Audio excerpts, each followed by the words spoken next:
굉장히 오랫동안 노무현 대통령하고 함께 일하신 분들이시죠. 그래서 참 듣지 못했던, 평소엔 듣지 못했던, 다른 데서 들을 수 없는 그런 얘기들도 나올 거라고 좀 믿고요. 1부에서 우리가 주로 이제까지 걸어온 과정들을 살펴봤다면 2부에서는 이번 총선 민심 받고 앞으로 우리 이른바 민주세력들이 어떤 식으로 나가야 될지 그런 것들을 짚어보도록 하겠습니다. 안녕하세요. 안녕하세요. 반갑습니다. 반갑습니다. 예, 일단 당선을 축하드리고요. 고맙습니다. 예, 그 총선 과정 속에서 에피소드라든지 그 총선 과정의 싸움에 대해서 좀 말씀을 좀 해주시죠. 이건 자주 얘기했던 에피소드라 관심 있는 분은 좀 다 아실 텐데요. 그래도 또 하겠습니다. 우선 반갑습니다, 여러분. 오랜만입니다. 김경수입니다.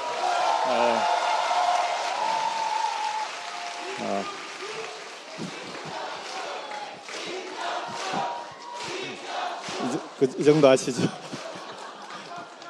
선거 때 이렇게 해주셔야죠. 네, 고맙습니다. 여러분들이 도와주신 덕분에 우리 김해가 뒤집혔습니다. 경상도 말로는 디비졌다 이렇게 표현을 하는데요. 우선 저는 이제 제가 우리 당에서 전국에서 가장 높은 득표율로 당선이 됐습니다. 여기도 아마 김해로 전화하신 분들 계시죠? 전국에서 전화 받았다는 얘기를 하도 다니면서 들어가지고요. 우리 재단 회원들이 전국에 퍼져서 압력하는구나. 이제. 우리 회원님들 덕분이기도 하고요. 국민들 덕분입니다. 그 다음에 이번에 김해는 김해 가벌에 국회의원 선거가 2개가 있었고요. 그 다음에 시장 재선거가 있었습니다. 그리고 그 봉화마을에 있는 진영 지역의 시의원 재선거도 있었고, 그래서 4개 선거에다가 비례대표 정당 투표까지 5개 선거가 있었는데 모두 이겼습니다. 네. 여러분 그 김해가 표가 많이 나온 건 알았는데 5대0인 건 모르셨죠? 그래서 이 김해를 다들 신기해하시는데 제가 그 다니면서 이런 결과가 나올 거다라는 예상은 못했는데 한 번은 이제 제일 추운 날 아침에 이제 출근 인사를 하는데요. 그날 이제 출근 인사한 지 얼마 안 돼서 장갑을 안 끼고 나가서 맨손으로 이제 출근 인사를 하고 있으니까 차량이 한 대 지나가다가 이제 손을 흔들어주고 가시더니 저쪽까지 차가 서서 다시 한 40, 50대로 보이는 아주머니 한 분이 오셔가지고 장갑을 주고 가시더라고요. 좀 금정 장갑인데 그래서 이제 그걸 끼고 그날은 고맙다고 하고 그러고 이제 출근 인사를 했는데 제 메일에 이제 블로그나 이쪽에 제 메일 주소가 공개가 돼 있으니까 메일에 그분이 글을 남기셨어요. 그 장갑이 이제 하도 추워 보여서 도저히 안 되겠다 싶어서 드릴 건 없고 가지고 있던 장갑을 주고 갔는데 그 장갑이 10여 년 전에 돌아가신 친정 어머니가 남겨주고 가신 장갑이라고 하시더라고요. 그런데 어쨌든 저한테 주시겠다고 그렇게 메일을 남겨놨습니다. 그래서 제가 메일로 답신을 그 간절한 만큼 꼭 이번 선거는 꼭 이기고 승리로 보답하겠다고 그리고 이기고 나서 장갑은 다시 돌려드리겠다고 약속을 했습니다. 돌려드렸습니다.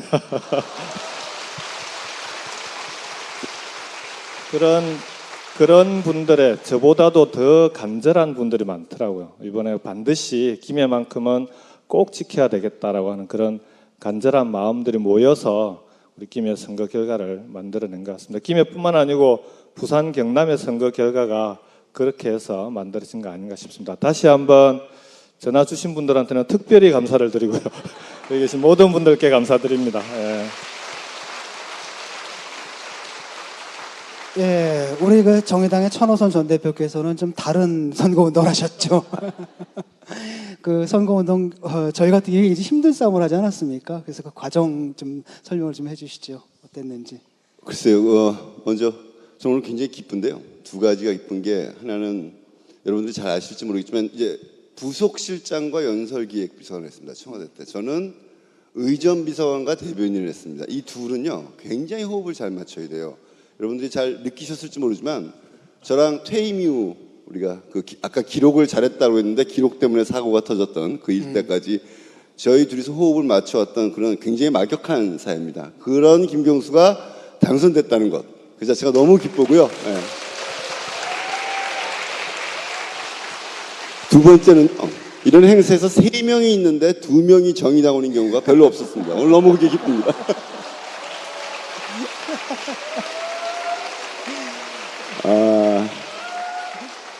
제가 옛날에 국민참여당 뭐 이런 거 할 때 김경수 비서관이 굉장히 저를 많이 안타까워했는데 뭐 하여튼 오늘 여러 가지 감회를 느낍니다. 저는 이번 선거에서 출마하지도 않았고 뭐 비례도 하지 않았고요. 쭉 한참 쉬다가 선거 때만 나와서 잠깐 거들었습니다. 그렇기 때문에 제가 뭐 일선에서 겪은 감동적인 것은 없었었고요.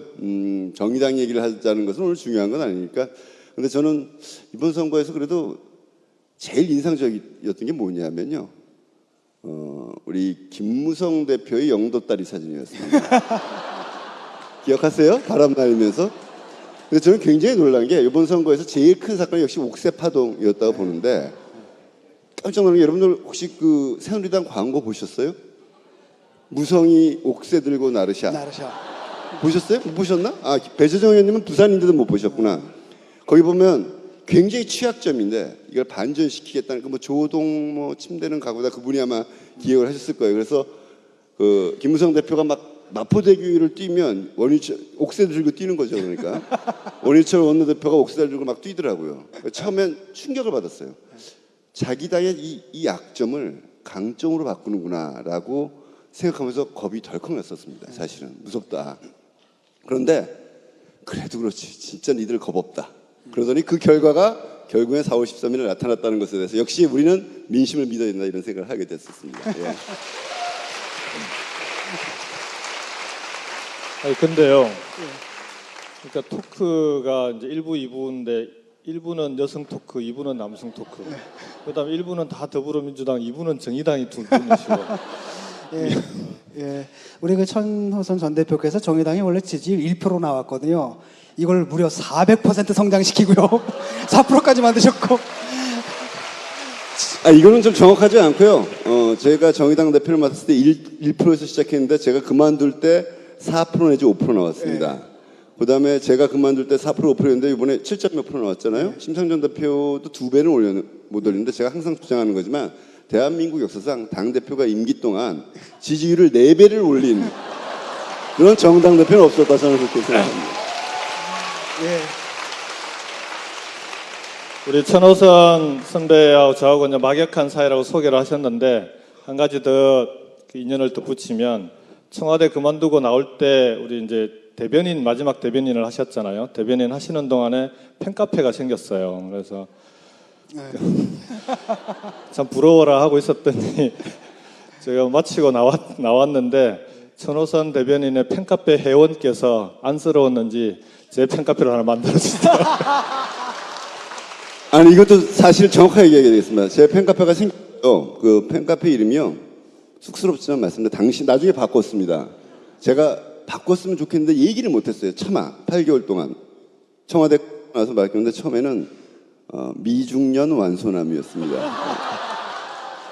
그랬는데 저는 그 이름을 바꿔달라는 얘기를 차마 못했어요. 이제 2007년 여름쯤 생겨서 청와대 우리 퇴임하고 난 뒤에 나와서 이렇게 바꿔달라고 해서 나중에 바뀌었어요. 바뀌었는데 사라졌는데 지금은 그 회원들이 그런 거 있잖아요. 팬클럽 에서 약간 갈등도 있었던 거예요. 그 갈등에서 화남 그룹들이 여기 나가서 뭐지?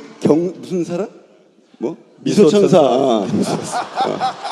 제 팬카페가 파생돼서 만들어진 그러나 이 조직은 아직도 쌩쌩하게 살아있고 제 조직은 거의 지금 유명무실화된 이런 역사의 반전이 있는 관계. 저는 사실 별로 기분은 안 좋은 대목입니다. 저도 이제 미소천사 김경수라는 이름이 그만해 하도 이제. 민망해가지고요. 이름을 바꿔달라고 줄기차게 욕을 했더니 이름을 바꿔주시더라고요. 예. 김경수와 미소천사들로. 예, 토크를 그 시사로 기획을 했는데 예능이 돼버렸어요 지금. 예. 이번 그 총선에서 그 결과를 보게 되면은 이른바 영남벨트에서 확 일어나고요. 디비졌다. 그렇게 표현을 하셨지만 사실 또 호남에서는 또 그 참패를 했거든요. 그래서 이번 총선의 의미를 도대체 여기 나타난 민심을 어떻게 이해해야 하고 읽어야 하고 그 다음에 또 사실 많은 문제점이 있었던 것 같아요. 저는 뭐 예를 들어가지고 당 시스템들이 다 문제가 있었지 않습니까? 그런 것들도 우리가 한번 짚어보고 넘어가야 되지 않을까 싶습니다. 그래서 이번 총선의 승리의 의미 좀 짚어주시죠. 승리했다는 표현을 총선 평가 이제 인터뷰를 여러 번 할 때마다 승리했다는 표현을 한 번도 쓴 적은 없고요. 절반의 승리, 절반의 패배다 이제 이렇게 표현을 했는데 우선 개인적으로 이 부산 경남 지역에서의 선거 결과부터 좀 말씀을 드리면 3당 합당 체제 이후로 처음으로 이렇게 부산 경남 지역에서 많은 당선자가 나왔습니다. 조금만 더 분발했으면 더 많은 당선자가 나올 수 있습니다. 여기 앞에 계시는 우리 배재정 의원님도 예. 아깝게 낙선하셨는데 우리 출구에서 격려의 박수 다시 한번 좀.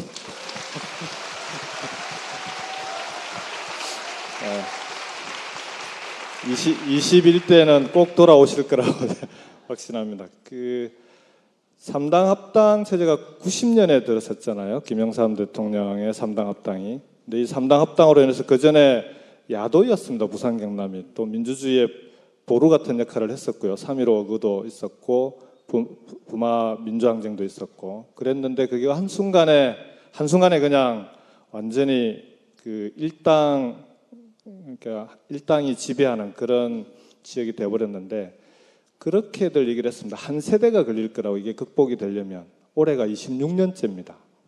26년 만에 3당 합당 체제의 일각이 이제 붕괴가 된 건데요. 그래서 이건 그 자체로 우리 정치사에 꽤 큰 의미를 갖는 거 아니냐. 오히려 이게 부산 경남 지역의 성과가 총선 평가 과정에서 호남의 참패로 인해서 부각되지 못한 부분이 조금 그런 부분에 대해서는 좀 아쉽게 생각을 합니다. 앞으로도 부산 경남이 우리 정치를 바꿔 나가는데 대단히 중요한 역할을 할 수밖에 없을 거다라고 생각을 합니다. 다만 이제 왜 이렇게 됐느냐가 전체 총선 평가하고 맞물릴 텐데요. 다녀보면 일단 분노 투표는 확실한 것 같습니다. 경제적인 상황에 대한 분노, 먹고 살기 힘든데 나는 먹고 살기 힘든데 저 사람들은 자기들 밥그릇 가지고 싸우네. 그러니까 다니면서 제일 많이 들었던 얘기가 먹고 살기 힘들다는 얘기하고 제발 좀 싸우지 말라는 얘기인데 싸우지 말라는 얘기가 그냥 무조건 싸우지 말라는 얘기가 아닌 것 같아요. 지금 보면 니들 밥그릇 문제 가지고 싸우지 말고 우리 밥그릇 가지고 좀 싸워달라는 얘기 아니냐. 대신에 싸우되 앞에 계시는 우리 필리버스터 전사들처럼 품격 있게 싸워달라는 것. 국민들의 정치에 대한 기대 수준이 그만큼 높아진 거 아닌가 그렇게 생각합니다. 그래서 내 밥그릇, 내 이익을 가지고 싸워주되 국민들이 볼 때 좀 이렇게 자긍심을 느낄 수 있도록 대한민국 국민이라는 자부심을 느낄 수 있도록 품격 있게 싸워달라 이런 요구인 것 같습니다. 여러분 그런 것 같지 않습니까? 네.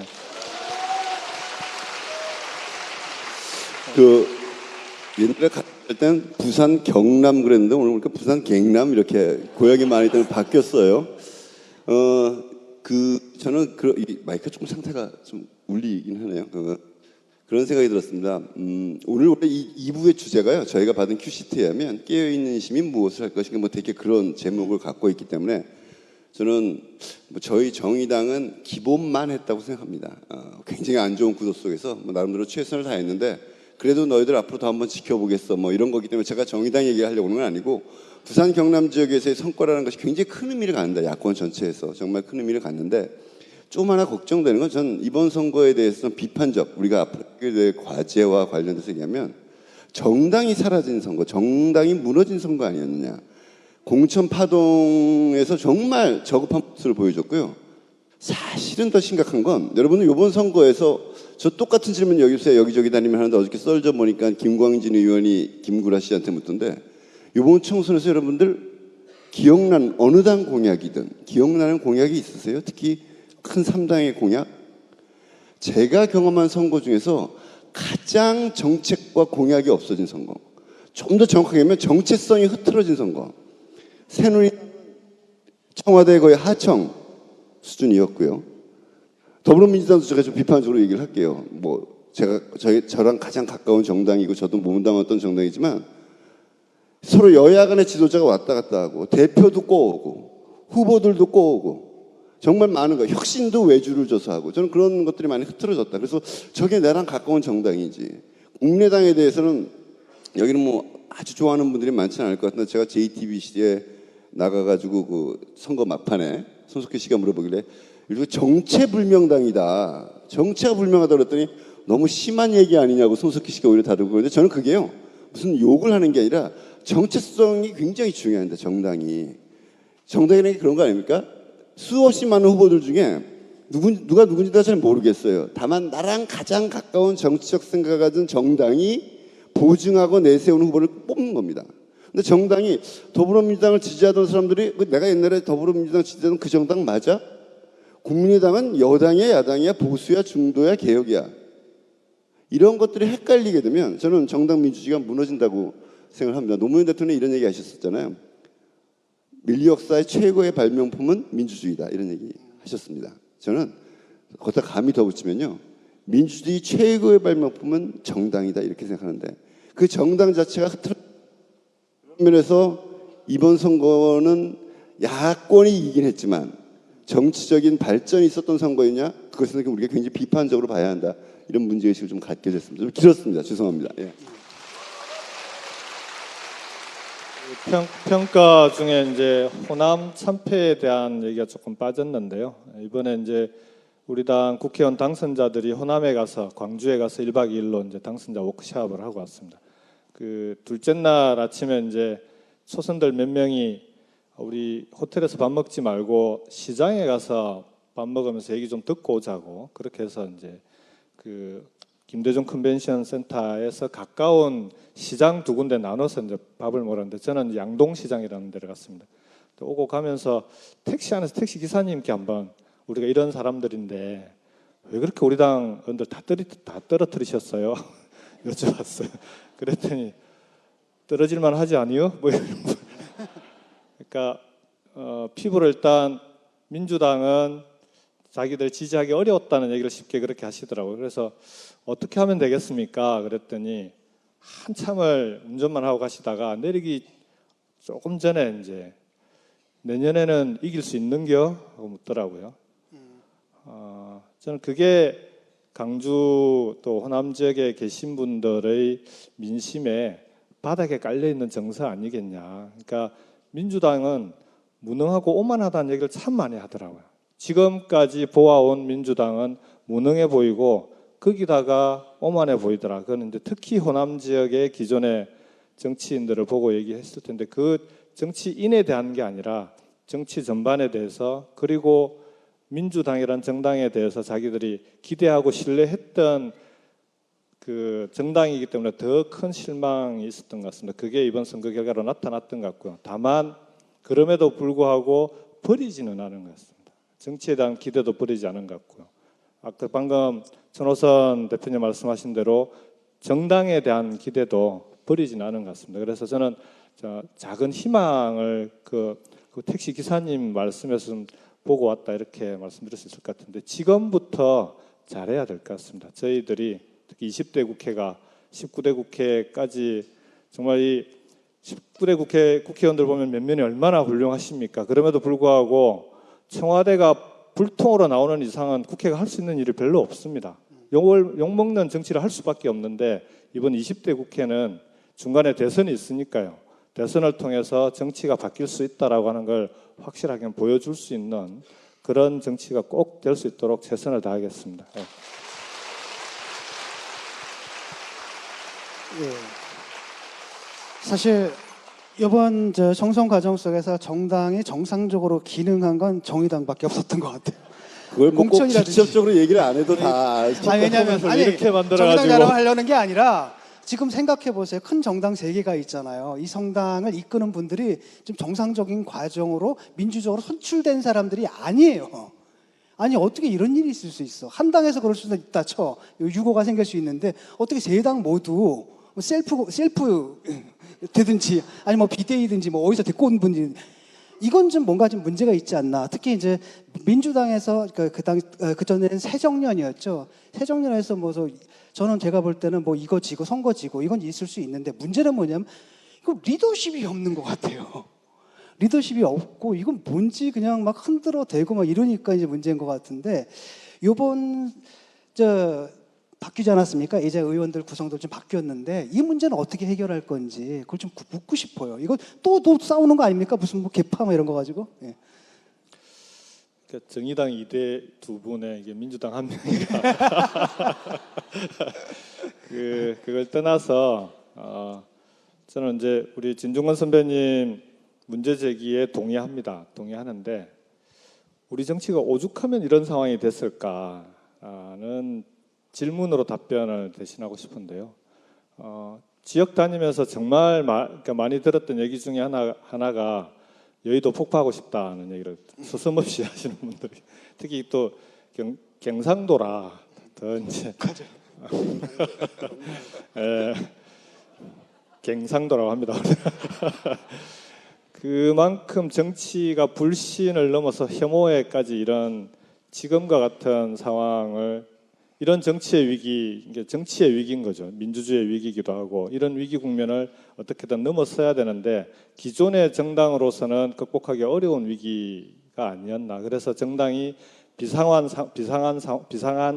상황에서 비상한 방법을 택할 수밖에 없었던 그런 불가피성이 있었다라고 봅니다. 다만 이게 오래 가거나 이대로 계속하는 건 문제가 있는 것 같습니다. 그래서 하루 빨리 정상화돼야 되고 그리고 8월 말 9월 초에 이제 정기 전당대회를 거칠 텐데요. 민주당 같은 경우에는 그 과정을 통해서 비상대책위원회잖아요. 비상대책위원회는 이제 그 수명을 다하고 정상적인 더불어민주당 지도부가 들어서서 내년 대선을 준비하는 그런 국민들로부터 신뢰받는 더불어민주당이 되도록 노력하겠습니다. 예. 이런 지금 뭐 새누리당도 대선 후보들이 다 무너져 내렸잖아요. 그러니까 뭐 반기문 뭐 유엔 사무총장 얘기도 나와요. 반기문 총장이랑 우리 또 같이 많이 참여정부 시절에 잘 알죠 어떤 분인지. 그 얘기는 안 할게요. 만약에 그분이 등장하면 그때 할 얘기가 많이 있습니다. 그런데 좋은 분이에요. 좋은 분인데 대통령 후보가 될 수 있을 것인가. 그런데 아마 대한민국 정치처럼 이렇게 당 대표, 대통령 후보, 비례대표 후보, 국회의원 후보를 당 안에서 키운 사람을 내세우는 게 아니라 당 밖에서 끊임없이 꼬우는 정치. 이건 제가 보기엔 저기 아프리카 쪽이나 아시아 쪽이나 남미 쪽에도 이렇게 많지 않을까. 이게 굉장히 특별한 현상인데 굉장히 오래 지속되고 있다. 오늘도요, 우리 노무현재단 행사면요, 맨 끝에 나오는 게 뭡니까? 제일 많이 나오는 단어가 뭐예요? 사람 사는 세상 말고 깨어있는 시민의 조직된 힘 이런 게 나옵니다. 비문에도 엊그제 제가 이제 봉화 갔다 왔는데요. 유훈 같은 거죠. 저 북쪽식 표현 쓰면은. 저는 근데 그걸 그냥 고개 끄덕거리고 있는데 과연 깨어있는 시민의 조직된 힘은 도대체 뭘 얘기하는 거지? 항상 저는 의문을 가졌어요. 그거에 대한 답을 명시적으로 얘기하신 적 제가 오늘도 진보인 미래도 읽고 오고 오늘 아침에도 다시 읽어봤습니다. 매년 5월에만 읽어요. 매년 5월에만 읽는데 그게 뭐지? 노무현 재단인가? 그러면 되는 건가? 저는 그런 생각합니다. 시민의 조직은 다양해야 될 거예요. 그러나 깨어있는 시민의 최고의 조직은 저는 정당이라고 생각합니다.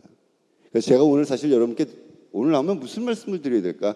노무현 대통령에 대한 감상을 다시 불러일으켜서 공감을 하면 또 끝인가? 1년 뒤에 또 하면 되나? 제가 좀 쓴소리를 이미 하고 계신 분들도 있지만 드려 나온 게 제 세 가지입니다. 입당하라. 두 번째 활동하라. 세 번째 출마하라. 이 말씀을 드려 나왔어요. 어떻게 해야 되는가? 제가 얼마 전에 누구한테 여쭤봤어요. 노무현재단 회원 중에 정당, 뭐 국민의당도 있고 정의당도 있고 국민의당은 거의 없죠. 예, 더불어민주당이 있을 때 얼마나 돼가 한 20-30% 정도 될 거라고 얘기를 하시더라고요. 저는 자기가 가장 가깝다고 생각하는 정당에 입당했으면 좋겠어요. 정말. 그게 헷갈리신다. 그럼 요새 여러 가지 있습니다. 경실련이 만든 것도 있고 페이스북에 보면 나에게 가장 맞는 정당은 하면 딱 여러분 해보셨어요? 저는 확신컨대 여러분들의 70%는 정의당이 될 거라고 믿습니다. 아니, 치시면 안 돼요. 제가 더불어민주당 훨씬 많다는 걸 알고 있으니까. 근데 저는 두 정당 어디라도, 녹색당도 괜찮아요. 입당하셔라. 저는 꼭 그 말씀을 드리고 싶습니다.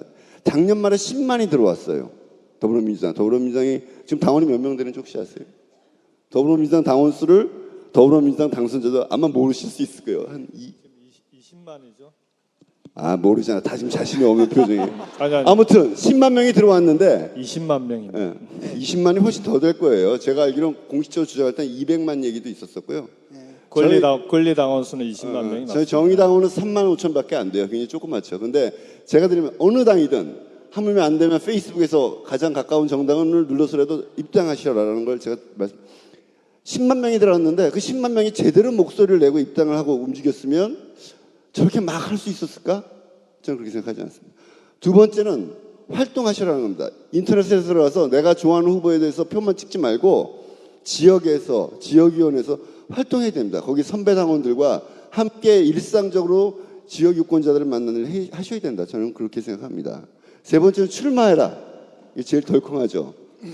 당도 대의기가 있습니다. 대의원도 출마하고요. 이번 지방선거 때 두려워하지 마십시오. 공부 조금만 하면 돼요. 지방의원 아무나 할 수 있습니다. 여러분들 대부분은 아니더라도 출마해서 여러분들이 직접 정치를 받고 정당이 잘못됐을 때 안에서 바로 잡을 수 있는 것. 그것이 유일한 길이다. 그것이 깨어있는 시민의 조직된 힘 그 자체다. 저는 그렇게 주장하러 나왔습니다. 예. 21대 총선에는 반드시 우리 천호선 대표께서 출마하실 것 같습니다. 예. 한마디 조금 덧붙이자면은 사실 생각해 보세요. 우리 진보정당도 3년 전에 그 끔찍한 사건 벌어졌잖아요. 뭐 머리 끄댕이 잡고 뭐 난리가 났는데 그런 지 불과 3년 전이에요. 근데 이게 어떻게 해결됐느냐? 진성당원입니다. 지금도 개파 투표한 분들 분명히 있어요. 근데 문제는 뭐냐면 그냥 인터넷으로 아무 생각 없이, 그러니까 그런 개파의 생각 없이 오로지 진정한 마음만 갖고 하신 분들이 압도적 다수가 되고 이분들이 투표를 하니까 그분들이 아무리 장난을 쳐도 이게 먹히지가 않아요. 근데 제가 보니까 작년에 10만, 그렇죠? 10만이 넘었죠 아마? 이 온라인 당원? 그런 분들이 정말로 자기 권리 행사하고 이런다면 지금 여기서 일어나는 게 맨날 그거거든요. 맨날 그놈의 룰이잖아요. 그게 왜 그러냐면 민심하고 당심이 분리가 돼 있기 때문에 그걸 갖다 일치시키기 위해서 자꾸 룰을 하다 보면은 깃밥끼리 싸움이 나고 막 이러는데 정말로 모든 당원들이 제대로 당원들이 투표를 하고 그래서 당심이고 민심을 반영하는 상황이 된다면은 더 이상 싸울 일도 없는 거죠. 그래서 제가 볼 때는 여러분들의 역할이 굉장히 큰 것 같습니다. 우리 민주당 박수는 일단 쳐주시고 우리 이제 더불어민주당 상황을 놓고 보더라도 방금 우리 천호선 선배께서 말씀하신 입당하라, 활동하라, 출마하라는 그대로 적용이 되고 100% 이제 동의하는 말씀이신데, 그러니까 우리 권리당원이 20만인데 그 중에 60%가 호남 지역 당원들입니다. 그 다음에 호남 지역이 아닌 지역의 권리당원들조차도 그 중에 반 정도가 호남 향후에가 많습니다. 이렇게 해서는 방금 말씀하신 대로 당심과 민심이 일치하기가 어려운 거 아니냐. 그래서 정말 더불어민주당이 내년 대선에서 정권교체를 이룰 수 있도록 이루어야 된다라고 여러분들이 생각하신다면 이런 당원 구조를 바꿔주시는 게 그게 대선 정권교체 한 걸음 더 다가가는 길 아니겠냐. 그래서 여기 계신 분들이 저는 70%가 정의당으로 입당할 거라고는 생각하지 않습니다. 저도 한 말씀 드릴게요. 아니, 마무리를 하면 그런 말씀은 아니고요. 입당하고 활동하고 출마하는 것도 중요한데요. 그것과 함께 자기가 살고 있는 지역 그리고 생활 공간에서 저는 열심히 지역을 위해서 일하는 그런 분들이 많이 필요한 거 아니냐. 진보적인 생각을 갖고 계신 분들이 뭐냐 그러면요, 우리 그 재단 회원들도 그렇고 진보 쪽 그런 개혁적인 성향을 갖고 있는 분들이 예를 들어서 학교의 운영위원, 그리고 주민자치위원, 읍면동의 통장 이런 거 잘 안 하시려고 합니다. 쪽팔려서 또는 여러 가지 이유로 먹고 살기 힘들기도 하고 그런 것도 있지만, 그러니까 이게 성향상 그런 걸 하는 데 대해서 약간의 거부감들을 갖고 있는 경우들이 많더라고요. 저건 동계나 있고 또는 지역에서 뭔가 이 어깨에 힘주고 그런 일을 하려고 하는, 내가 냄내하는 사람들이 하는 일, 이렇게 바라보는 경향이 좀 있습니다. 그런데 그렇게 놔두는 이상 지역의 지방자치, 우리 지역의 정치는 바뀌기 어렵습니다. 이번에 김해 시도 이제 학교 운영위원회 운영위원장들끼리 모여서 협의회를 구성하고 그 협의회장을 운영위원장들끼리 선거를 해서 뽑습니다. 새누리당은 집요하게 한 명을 내세워서 그 사람을 당선시키려고 노력합니다. 거기에 이권이나 이런 게 있을 수도 있겠죠. 그렇지만 작년에 처음으로 김해시에서 한 분이 본인이 스스로 도저히 이대로 안 되겠다. 학교 운영위원회 협의회를 이렇게 정치적으로 일방적으로 한 당이 이렇게 이용하는 거는 놔두면 안 되겠다고 나서서 본인이 운영위원장들을 다 만나고 다니시면서 출마해서 당선이 되셨어요. 그러면서 경남 박종훈 교육감과 함께 김해시의 각 학교의 운영위원회를 통해서 할 수 있는 여러 가지 일들을 해오셨거든요. 근데 이번에 또 출마를 하셨는데 이번에는 안 되셨어요. 새누리당이 그동안 또 준비를 해왔던 거죠. 이게 우리의 현실인 것 같습니다. 그래서 여러분들께서 입당하고 활동하고 출마하시는 건 정말 필요하고요. 그 외에도 출마하시지 않더라도 입당하시고 활동하실 때 정당 활동뿐만 아니라 내 지역을 스스로 바꾸기 위해서 우리 공동체를 책임지기 위한 그런 활동도 꼭 함께 해주시기를 당부를 드리겠습니다. 자, 이제 우리가 총선 후에 이제 무엇을 해야 될 것인가 여기까지 좀 짚어봤고요. 여기서 잠깐 주제를 바꿔가지고 왜냐면 궁금한 게 굉장히 많으실 것 같아요. 이 두 분한테 두 분이 또 이렇게 막역하게 지내시면서 또 같이 노무현 대통령 위해서 일하시지 않았습니까? 그것과 또 관련해서 또 이번 총선과 관련해서 그리고 앞으로 또 우리가 대선을 맞아가지고 뭘 할지 아주 굉장히 질문들이 많을 것 같은데 뭐 나보고 어쩌라고 들고 계셔 보세요.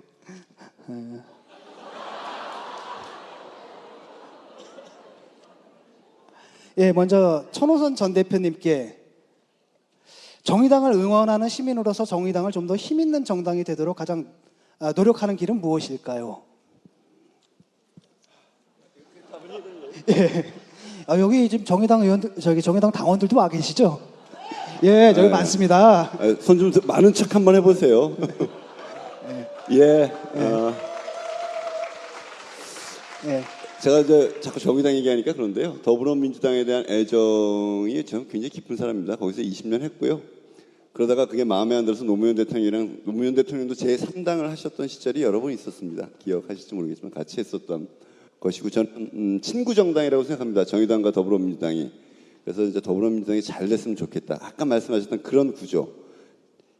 지지자들의 의견과 당원들의 의사결정의 구조가 다 다른 거예요. 이 차이를 해소하는 것이 제일 중요해요. 그런 의미에서 저도 입당하시라 이렇게 말씀을 드렸던 건데 중요한 건요. 들어가서 내 목소리를 잘 들어주는 정당과 무시하는 정당이 있어요. 적어도 그 부분에서는 정의당이 최고다라는 말씀만 살짝 드리는 거고요. 당원 목소리가 큰 정당, 당원 목소리가 먹어주는 정당, 이건 굉장히 중요한 거다. 이런 말씀 드리고 정의당 부족한 게 많습니다. 이번 선거에서 7% 얻은 것에 대해서 원래 저희 꿈은 실질적인 꿈은 10석을 넘기는 거였어요. 10석을 넘기는 거였고 사실 제 꿈은 13석이에요. 상임위가 16개인가 있는데 겸임 상임위 빼면 13개에서 한 석마다 그래도 정의당이 들어가서 우리가 목소리를 내야 되겠다. 그리고 제가 그때 나중에 선거 지휘를 했는데요. 그때 우리 슬로건이 뭐였냐면 민생과 민주주의 최후의 보루는 정의당입니다. 이렇게 여러분들 표도 좀 땡겨보려고 그랬었습니다. 그런데 저는 그 7%가 우리 정의당으로서 실패했지만 국민으로서는 충분히 많이 주신 거라고 생각합니다. 그리고 해볼 만한 기운을 주신 거라고 하는데 아직 아까 제가 정체성 얘기를 했는데 정의당은 자기 정체성을 분명히 갖고 공약 혹시 기억하실지 모르겠어요. 평균 월급 300만 원씩 9시부터 5시까지 출퇴근 최저임금 1만 원. 이건 제가 작년부터 해왔던 공약들 이런 것들을 딱 내세웠는데 거기 무슨 얘기가 나오면 한겨레 신문에 최저임금 1만 원 공약이 나와요. 쫙 분석합니다. 정의당 공약이 제일 낫다. 근데 정의당 공약에 심각한 문제가 있다. 뭐냐?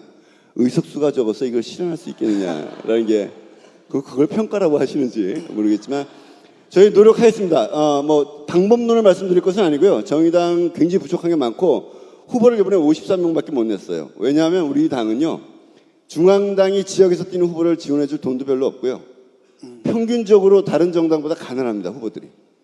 그래서 지역 열심히 못했습니다. 어떻든 저희 당으로서는 이번에 2018년 지방선거 때 좋은 후보를 당이 보증할 수 있는 후보를 많이 내는 것을 우선하려고 그러고 제가 이제 그 일을 앞으로 맡아서 하게 될 것 같고요. 당에서. 네. 죄송합니다. 여기 아무튼 그리고 그 전에 정권 교체 더불어민주당과 손잡고 큰 역할을 하겠다는 약속 드리겠습니다. 이상입니다. 우리 더불어민주당과 친구 정당인 정의당 힘내라고 뜨거운 박수 좀 부탁드립니다. 자, 아니 이제 아직 중요한 질문이 남았는데요. 후배 김경수가 먼저 국회의원이 됐는데 선배 천호선은 배 아프지 않나요? 솔직히 말씀드리면요, 제 후배들 굉장히 많이 황희, 뭐 최인호, 뭐 이게 등등. 제가 5월 30일 날 TV를 안 보려고 합니다. 5월 30일 굉장히 속이 쓰려요. 제가 보기엔 6월 달까지 속이 쓰릴 것 같아요. 그리고 하면 여름 지나고 나면 또 막 국감 스타 막 9월 달에 해서 그때까지는 조금 두 분 특히 견디시기 힘들 거예요. 은수미 의원과 배정 의원님. 그때 가능하면 국내에 계시지 말거나 지리산 산골에 계시거나 그러면 12월쯤 되면요 굉장히 익숙해질 거예요. 그때는 우리끼리 국회의원 아닌 사람들끼리 모여서 그 전까지 소주나 마시면서 이렇게 면서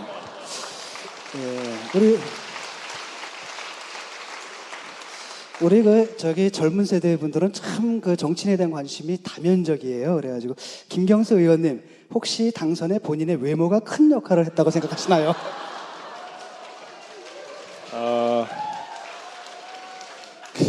맞습니다. 맞고요. 제가 이제 어디 가면 선거 기간 내내 이제 인사를 해야 되잖아요. 인사말을 해야 되는데 제일 첫 인사말이 항상 이렇게 시작을 했습니다. 우리 나이로 50 일하기 딱 좋은 나이인데 제발 일 좀 하게 해주세요.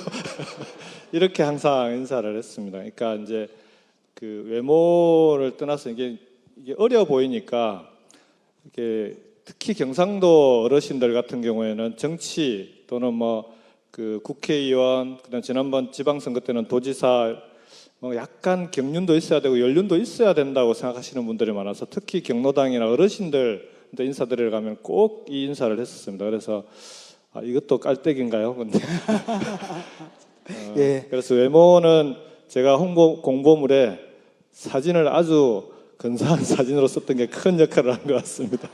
예. 옛날에는 안 그랬는데요. 정치하면서 굉장히 뻔뻔해졌어요. 그죠? 옛날에 그래도 겸손한 척이라도 했는데. 그리고 약간 정서적인 질문도 있습니다. 김경수 당선자님께 당선되시고 봉하마을 가셨을 때 노무현 대통령님 묘역 보시며 어떤 생각하셨나요? 그때 이제 대통령님께 뭐 이렇게 말씀도 드리고 오고 했었는데 제가 2012년도에 총선에 출마해서 이제 그때 낙선하지 않았습니까? 이제 상대 후보가 김태호 후보였는데 그리고 이제 4년을 준비해서 이번에 당선이 됐는데 처음 출마할 때 어쨌든 아까 우리 앞에 그 배재정 선배님도 배재정 의원님도 그 말씀하셨는데 제가 이제 출마를 해야 되겠다, 정치를 해야 되겠다, 특히 선거에 나서야 되겠다라고는 한 번도 생각하지 않고 살아온 인생이었습니다. 그때까지. 대통령님께서 청와대에 있을 때 제가 진주에서 초중고를 다 나왔으니까 진주로 출마해보라고 한 두세 번 정도 권유를 하셨는데 그때마다 아주 매정하게 대통령님 전 죽어도 선거 안 나갑니다. 그렇게 해야 다음에 얘기를 안 하실 것 같더라고요. 그래서 그렇게 이제 매정하게 거절했던 경험이 있어서 이것도 운명이구나 싶더라고요. 진짜 당선되고 대통령 찾아뵀는데 대통령 고향을 지켜야 된다는 의무감만으로 2012년도 총선에 출마를 했었고요. 선거는 노무현 대통령 마지막 비서관이 대통령에 대한 의무감만으로는 선거에 당선될 수 없다라는 걸 뼈저리게 느꼈고요. 그리고 대통령님께 다시 정치가 뭔지를 대통령님이라면 어떻게 했을까 생각하면서 4년을 준비를 했었고 그 준비해서 당선증을 갖고 대통령을 찾아뵀는데 대통령님께 고맙더라고요. 그러니까 대통령이 봉화로 내려오셨던 제일 큰 이유 중에 하나가 나라도 여기 있으면은 부산 경남 지역에 정치하는 후배들에게 좀 도움이 되지 않을까 지역주의를 극복하는데 그런 생각을 갖고 오셨기 때문에 그렇게 내려와서 경남에 고향에 자리를 잡아주신 게 오늘 이런 결과를 가져왔구나 싶어서 대통령께 감사하다고 그때 그렇게 말씀을 드렸었습니다. 네. 그 아직 본격적인 질문은 좀 남았거든요. 그래서 잠시 이제 천호선 대표님께 묻겠습니다. 여기 이제 건강하게 괜찮으신지 걱정하시는 분들이 있고요. 또 초미의 관심사가 그거예요. 아니 정의당하고 더민주당 뭐 합당을 할 수 있느냐, 아니면 하다못해 어떻게 협력을 하는 방법이 없냐, 이런 질문이거든요. 아주 민감한 질문인데. 그 민감한 줄 알면서 그 얘기를. 아니 있으니까. 전 사회자입니다. 건강은 뭐 좀 견딜만하게 있고요. 총선 때 한 4주 쪄서 요새 좀 살살 쉬고 있습니다. 뭐 정치는 원래 건강 얘기를 하는 게 아니거든요. 대통령은 아니지만 정치인의 건강은 대외 비입니다. 개인적으로는. 대통령의 건강은 국가 기밀이고요. 여러분들 아시다시피 실제로 그런 것이었고요. 그 말씀, 이 질문을 이렇게 말씀드리기 어려운 질문이에요. 자칫 잘못하면 저 얘기 잘못하고 가면은 큰일 나죠. 우리 정의당 징계받습니다. 당원들한테 혼납니다. 여기 당원들도 계시지만. 이 말씀을 드릴게요. 내년에 정권 교체 때문에 그 얘기 많이 하시잖아요. 저는 내년 정권 교체 100% 가능하다고 생각합니다. 예. 단 전제 조건이 있습니다. 마음 같아서는 더불어민주당 단독 집권하고 싶죠. 그럴 수도 있을지도 모릅니다. 예. 어쩌면 더불어민주당과 정의당이 함께 힘을 합하기만 해도 될런지도 모르겠습니다. 근데 그렇게 하지 말았으면 좋겠어요. 저는 확실히 이기는 방법, 그리고 더불어민주당이 갖고 있는 생각과 정책, 약간 헷갈리지만 요즘은 정의당이 갖고 있는 생각과 정책을 이제 국민의 45%, 30%, 7%에 인정받는 게 아니라 국민의 70%, 80%까지 인정받을 수 있어야 된다는 생각을 하는 거고요. 5년 전에 있었던 후보 단일화 밀고 당기기, 이걸 재현해서는 안 된다. 그래서 제가 일관되게 개인적으로 주장해 온 거지만, 이제 당이 2개일 땐 2개, 지금 3개라고 야당이 3개 있지 않습니까? 뭐 녹색당 노동은 죄송하지만 세 당이 연립 정권을 전제로 해서 통합 경선을 해야 된다는 게 제 주장입니다. 무슨 뜻인지 대충 아시죠? 예, 다 후보 따로 만들지 말고 그렇게 해서 서로 밀고 당기고 하면 2012년처럼 되고요. 후보 단일화가 잘 되지도 않을 뿐더러 한쪽을 지지했던, 양보든 진 사람 쪽을 지지했던 사람들의 표가 몰려오지도 않습니다. 저는 큰 판 만들자. 원샷으로 문재인도 나오고 박원순도 나오고 안희정도 나올 수 있고 안철수도 나오고 심상정 노회찬도 못 뛸 게 뭐냐. 그래서 원샷으로 경쟁하는 후보 단일화 문제가 자동적으로 정리됩니다. 그리고 그렇게 됐을 때는 후보에 대한 지지는 손실이 거의 없고 저는 잘하면 시너지도 만들 수 있을 것이다. 저희 정의당 입장에서 이런 거예요. 저는 정의당과 더불어민주당의 상당수의 의원들은, 많은 의원들은 의견이 같다고 생각하지만 다른 것도 굉장히 많다고 생각합니다. 정체성이 다릅니다. 저희 정체성 분명히 할 겁니다. 더 분명히 하고 이번 선거에서 그 정체성을 분명히 부각시키지 못한 게 정의당의 약점이었다, 이렇게 저는 보는데요. 미국의 샌더스 아시죠? 샌더스만큼의 정당이라고 저희는 생각합니다. 미국의 샌더스가 민주당 경선에 뛰어든 거예요. 무소속을 유지하면서. 그렇죠? 저는 그런 역할을 노회찬, 심상정이 할 수 있을 것이다. 더 큰 일이 일어날 수도 있다. 그렇게 해서 원샷, 정체성을 분명히 하고 원샷 경선을 해서 연립정부를 만든다는 프로그램을 가지면 저는 내년 선거 70% 내지 60% 정도에 받으면서 집권할 수 있다. 저는 그렇게 생각을 합니다. 예. 이 부분에 정의당의 입장을 들어봤는데 민주당도 궁금하시죠? 민주당의 입장을 제가 지금 말씀드릴 수 있는 상황은 아닌 것 같고요. 제 개인적인 생각을 말씀드려야 될 것 같은데, 지난번 제가 이제 대선 후보 단일화를 노무현 대통령 때도 후보 단일화 그 협의회에 우리 이제 실무간사로, 노무현 후보 측 실무간사로 들어갔었고요. 그때도 여론조사 단일화였고, 이번에 문재인 안철수 단일화 때도 문재인 후보 수행팀장으로 단일화 전 과정을 또 지켜보고 했었는데, 두 번의 단일화를 지켜보고 내린 결론은 방금 천호선 대표가 얘기한 것과 똑같습니다. 또다시 그런 단일화를 반복하면 국민들은 100% 등을 돌릴 것 같습니다. 근데 그러면은 지금 어떻게 해야 되냐? 저는 근본적으로는 우리 선거제도가 좀 바뀌어야 된다고 봅니다. 정의당, 더불어민주당, 그리고 이런 정당들이 자기 색깔을 가지고 선거에 나서서 지지하는 국민들의 퍼센테이지만큼 의석을 가질 수 있는 그런 선거제도를 꼭 만들어야 되는 게 제일 중요하다고 보는데요. 내년 대선을 앞두고는 과거와 같은 그런 단일화 방식이나 무조건 통합하자는 방식이 아니라 좀 더 국민들의 눈높이가 높아졌으니까 거기에 맞게끔 새로운 방식의 연대, 연합, 방금 얘기했던 연립정부까지 내다보는 연정이라고 하는, 이제는 연정이란 말이 아주 자연스럽게 언론에 오르내리는데 대통령님께서 처음 연정 얘기하셨다가 얼마나 당했습니까? 그게 세월이 지나면서 이제는 우리 정치에서도 연정이라는 얘기가 국민들에게도 자연스럽게 받아들여지는 단계로 왔기 때문에 그런 걸 내다보고 야권이 국민들에게 정말 이제까지 보지 못했던 새로운 방식의 연대와 연합을 만들어낸다면은 저는 60% 70%가 아니라 80% 이상의 대선 승리가 가능하다 그렇게 생각합니다. 예, 사실 지금 예고된 시간은 다 지났는데요. 지금 질문 2개가 남았는데 짧게 좀 대답해 주시겠습니까, 김경수 당선인님? 예. 어떤 상임위원회에서 소속해서 제일 먼저 발의하고 싶은 법안이 뭐냐? 이게 제가 정치하면서 말이 좀 길어졌어요. 옛날에는 안 됐는데. 상임위는 산업통상자원위원회를 일지망으로 지원했습니다. 왜냐하면 김해가 중소기업이 7,100개가 넘습니다. 전국에서 안산 다음으로 2번째로 많습니다. 근데 대부분이 영세한 중소기업이라 이 중소기업의 나쁜 일자리들을 어떻게 좋은 일자리로 만드는가가 빈부격차를 줄이는, 우리나라가 빈부격차, 지역격차, 남북격차를 줄여야 되는 게 3대 과제라고 생각하는데 그중에 빈부격차를 줄이기 위한 중요한 문제라고 생각해서 산업통상자원위원회를 지원했고요. 근데 법안은 산자위와는 무관하게 경남이 무상급식 때문에 얼마나 고생을 했습니까? 그래서 경남 지역에 있는 우리 당선자들과 함께 이번 선거 과정에서 새누리당 후보들도 동의하더라고요. 네. 무상급식을 안정적으로 할 수 있는 학교급식법 개정안을 제일 먼저 내려고 그럽니다.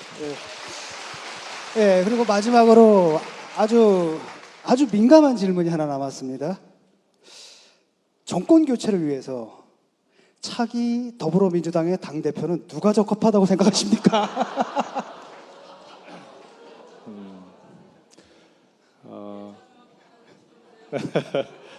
지금 우리 더불어민주당은 8월 말 9월 초에 정기 전당대회를 할 예정입니다. 그리고 많은 더불어민주당의 대표를 지망하시는 훌륭한 분들께서 준비를 하고 계시는데 아직 수면 위로 올라오질 않았어요. 그중에 제가 어느 분이 될 것 같다라고 얘기 드리기가 좀 어렵습니다. 다만 어떤 분이 되더라도 이번만큼은 개파나 기존의 줄서기 행태에 대한 비판이 많은데 어느 개파의 대표가 아니라 더불어민주당 전체의 대표, 그리고 내년 대선을 반드시 만들어낼 수 있는 그런 능력 있는 대표가 될 거라고, 그 부분만큼은 꼭 약속드릴 수 있습니다. 예. 혹시 마지막으로 또 우리 여기 계신 분들께 드리고 싶은 말씀 있으시면 마무리 바로 해주시죠. 새로이 드리는 말씀은 없고요. 제가 아까 정권 교체 가능하다고 말씀드렸고 저는 60, 70%인데 80%라고 얘기하셨으니까 될 것 같아요. 근데 이게 두 가지 전제가 있습니다. 하나는 정체성을 분명히, 정의당은 정의당의 색깔 분명히 가지 비슷해지면 안 됩니다. 정의당의 색깔이 있습니다. 거꾸로 제가 하나 드리는 말씀이면 국민의당을 대부분은 별로 안 좋아하실 텐데요. 국민의당, 저도 아까 정체불명 정당이라고 드립다 까기도 했었지만 존재를 인정해야 한다. 그러나 그 정체성을 물어나가야 하고, 저는 국민의당이 제가 이 연합정권을 통해서 연립정부를 전제로 한 원샷 경선을 하자, 통합경선을 하자는 주장을 제가 일관되게 작년부터 해온 제 브랜드인데, 얼마 전에 국민의당이 무슨 연정을 얘기하더니 새누리당과의 연정 뭐 이런 얘기가 잠깐 나왔었죠. 제가 굉장히 이게 원래 아니었는데 하는 생각이 드는데, 저는 국민의당 자체가 새누리당과 연합정부를 할 거라고 생각하지는 않습니다. 다만 솔직히 말씀드리면 안철수 대표의 머릿속엔 세 개의 길이 다 있어요. 삼자 필승론과 여야가 다 있을 거예요. 그러나 비판을 할 수 있지만 비난하지 마시고요. 존재를 인정하되 정체성을 부르면서 국민의당까지 안아나가면서 그 지지자들 다수가 우리가 함께 할 수 있는 공동의 국가 운영의 비전, 사람 사는 세상에 대한 비전을 함께 나눌 수 있도록 하는 태도가 우리들이 필요하다. 너무 배타적으로 가지 않았으면 좋겠다라는 말씀을 드리고, 그렇게 되면 정권 교체 할 수 있다. 그래서 제가 아까 드린 말씀은 생활정치를, 저도 똑같은 말씀을 드리고 싶지만 역시 결론은 그렇게 하려면 정당이 여러분들의 통제 안에 있어야 됩니다. 그래서 여러분들께 계속 결론적으로 말씀, 입당하라, 활동하라, 그리고 과감하게 출마하라. 그 말씀을 다시 한번 드리고 싶습니다.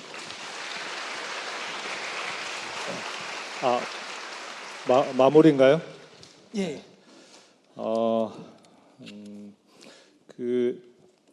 방금 말씀하신 천호선 대표의 말씀 중에 이제 아까 대통령님 영상 중에 그런 얘기가 나왔거든요. 그 얘기하고 일맥상통하는데, 민주주의의 기본 원리는 대화와 타협, 관용과 통합이라고 말씀을 하셨는데, 대화와 타협, 관용과 통합을 위해서는 우선되는 원칙이 상대에 대한 인정과 이해입니다.